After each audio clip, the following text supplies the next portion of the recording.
P-38 was a wonderful, wonderful plane to fly, easy to fly. It was a joy. Take off, nothing to it.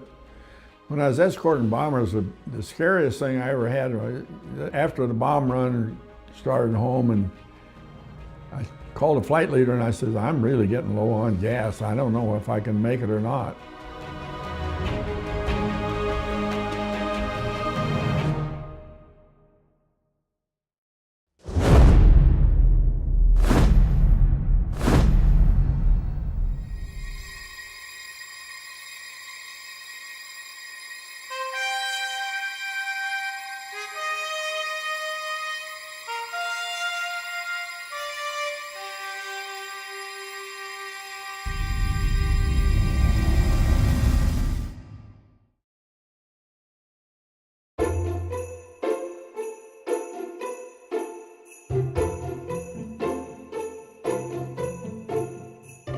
I was born in Iowa City, Iowa.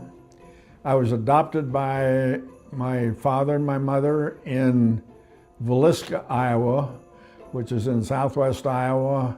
Went through school there. I had a great childhood. I had good teachers. We had a good system there in Villisca. Villisca's a town of about 2,000 people, was then. I think we had around 50 kids in our graduating class. Everybody worked during the summer. I worked in our business at that time.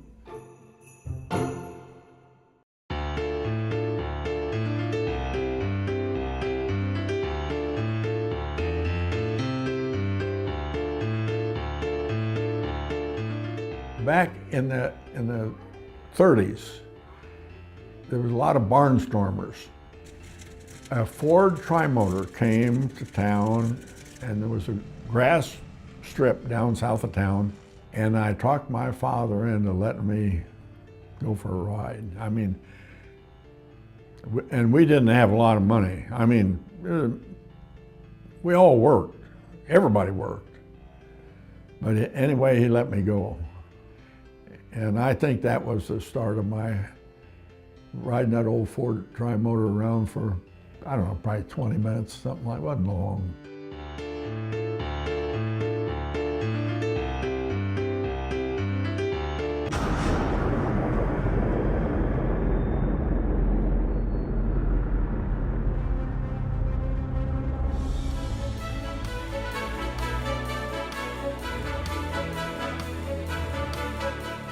Graduated in '42. As soon as I was eligible, I enlisted in at that time, the Army Air Corps. I was called actually in the fall of '42. Went down, there was a camp down by St. Louis. I went through some of the usual preliminary shots and all that stuff. And from there I went to Beloit, Wisconsin, Beloit College. We learned how to fly Piper Cubs. That was my first flying experience. From Beloit, I went to Santa Ana, California for classification, whether you're going to be a pilot, bombardier, or navigator. Fortunately, I made the pilot's list. From Santa Ana, I went to King City, California for primary. Flew PT-22s, which they have one here at the museum. From there, I went to Williams Field in Mesa, Arizona, Chandler. AT-6 advanced training. Graduated in class 44D. Went down to Ajo, Arizona for gunnery training for, I don't know, 60 days, something like that. And from Ajo, I went to Victorville, California. Flew P-39s for a while. I remember it was so hot, and the P-39 engine set behind the cockpit. It was so hot that the mule would tow us out the end of the runway, and you'd start up and take off. When you landed, you'd coast to the end of the runway, turn off, mule would come tow you back in. But it was, God, it was hot. But that was a lot of fun flying. It was first experience in a real fast plane, you know. From Victorville, went to Santa Maria, California for transition into P-38s.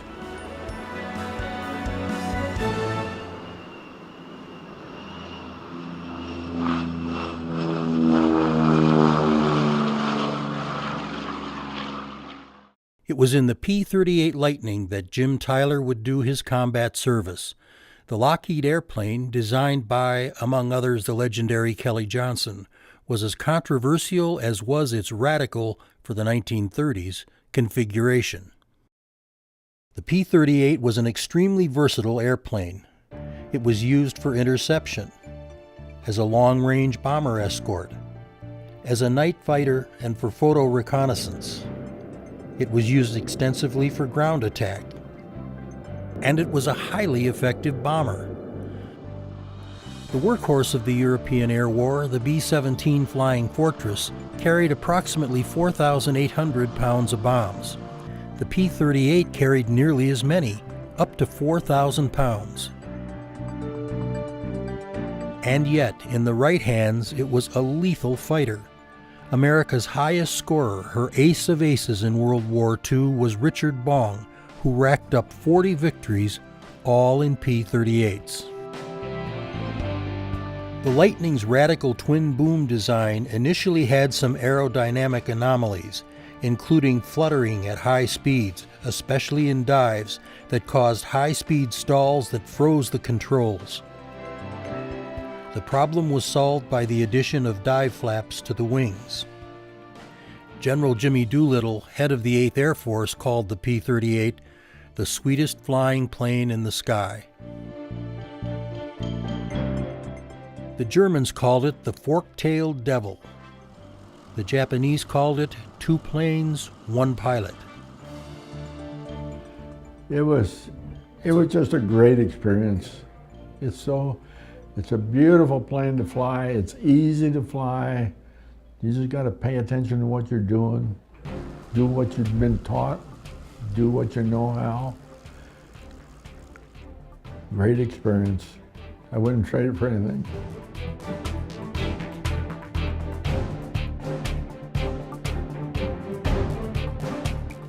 After we got done at Santa Maria, went up to Hamilton Field, and we took a train from Hamilton Field to Newport News, Virginia.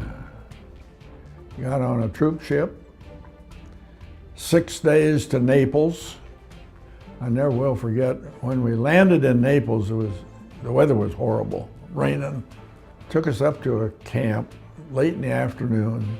There's a cold tongue, if you can imagine getting off a ship in crappy weather and going in cold tongue. I never will forget that.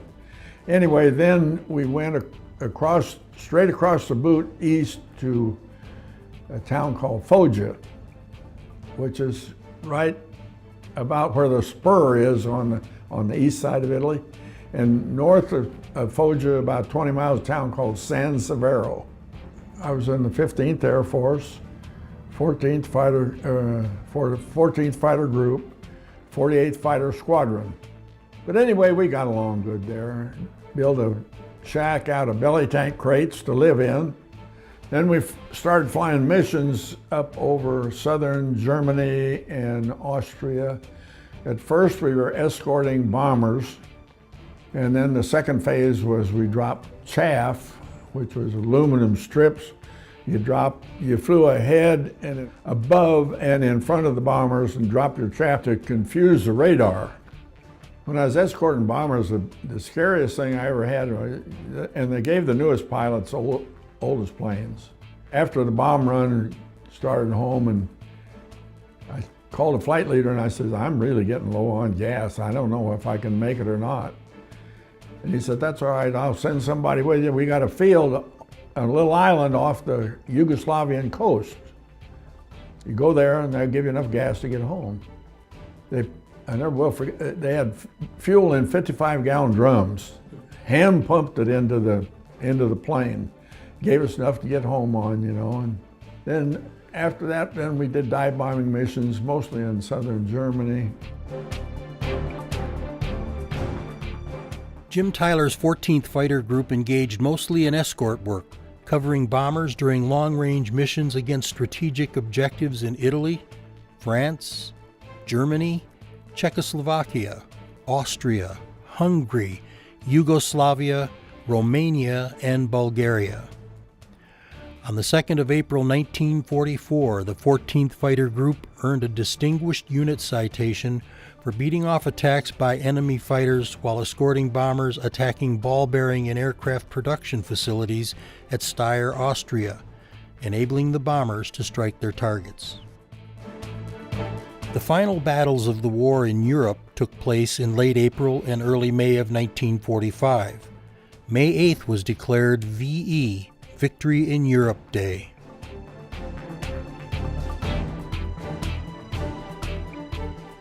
Two months later, after the bombing of Hiroshima and Nagasaki, VJ Day, Victory over Japan, was celebrated on August 15, 1945.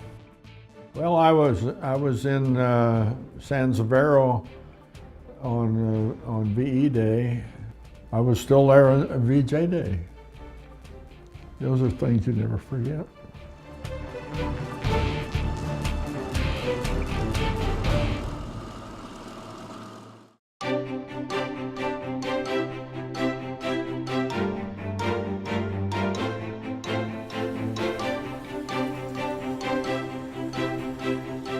When I left, if you wanted a job, you could find a job. When I came home, there wasn't anything to do. Our closest plant was 15 miles away, so I went down there and worked. Fed the washer for 25 cents an hour, thought I was a rich man.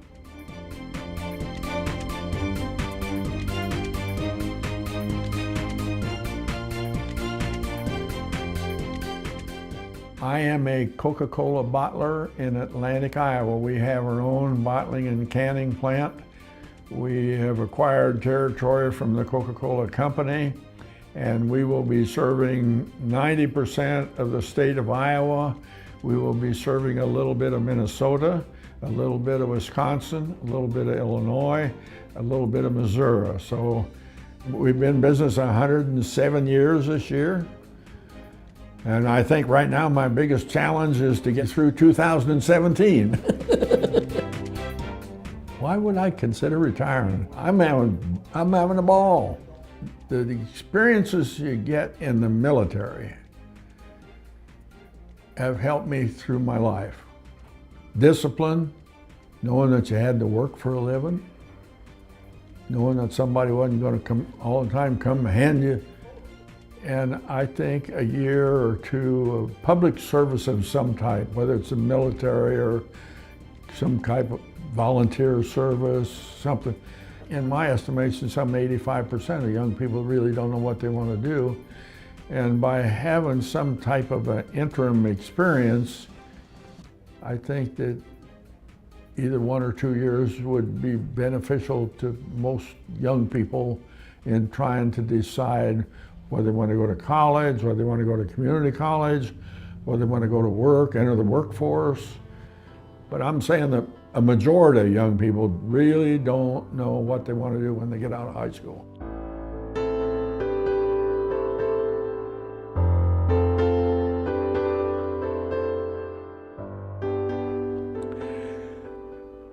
I said, I'd give my right arm if I could start it up and take off.